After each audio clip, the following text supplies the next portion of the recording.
One day in 1969, very early in the morning at about 5 a.m., a small boy about 4 years old could not understand why all of a sudden members in the family burst into a loud wail and looked crestfallen. Not knowing what to do and what not to do, the child looked inquiringly at the grief stricken faces. Soon he came to realize that his father had died, though the word death was beyond his understanding. His father had died in a tragic train accident, leaving 7 siblings and the widowed wife behind.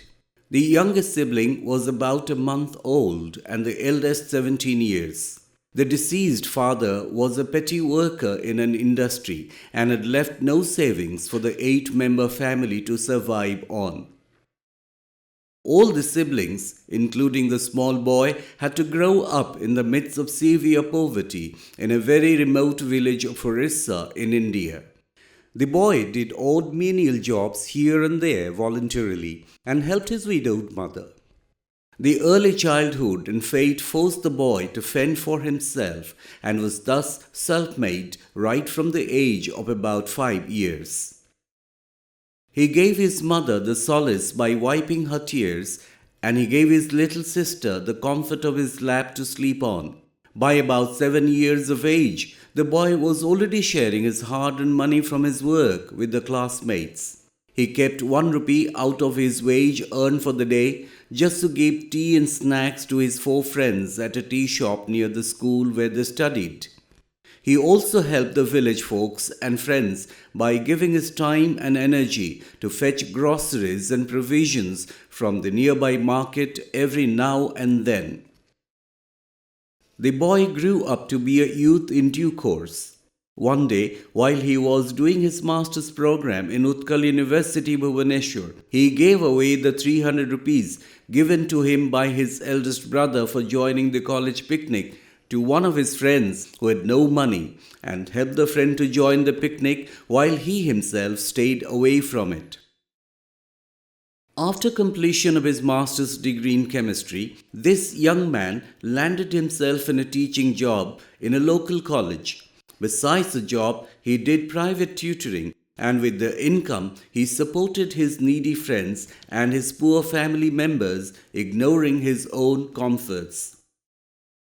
This young man soon thought of and ventured to set up 2 institutions with only 5,000 rupees, equal to 100 US dollars, in a rented building in 1992-93.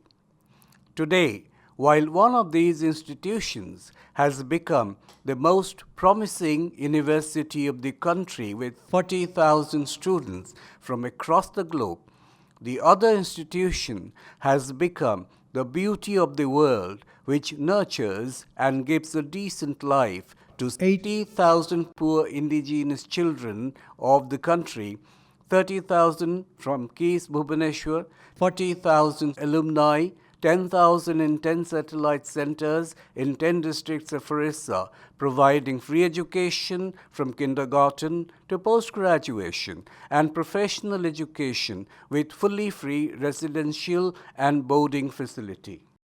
The small institute that started with only 100 US dollars in 1992 has been instrumental in giving smiles directly and indirectly to 1 million people and looks forward to giving smiles to 10 million people by 2030.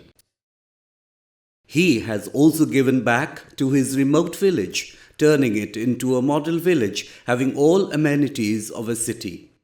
He has also greatly contributed towards enriching art, culture, films, literature, spiritualism, and many other fields. The same person, after creating so much for the society and people, and after achieving so much, lives the simplest of the simple life in a 2 room rented house without any personal property and has chosen to remain a bachelor. His only hobby is to bring smiles to faces of thousands of poor children, irrespective of caste, creed, and religion. This boy of yesteryears, who is now grown big in stature, gives credit for all his accomplishments in life to the art of giving, which he had silently learned since his childhood. It has been the ethos of his life. He passionately believes in the portent of the term the art of giving, which ultimately brings peace in the minds of people in the society. He has institutionalized the concept since 17th May 2013. He is none other than Achyuta Samanta, the visionary social entrepreneur, social worker, educationist, the founder of KIT and KISS, the KISS Foundation India, the KISS Foundation UK, and the KISS Foundation USA.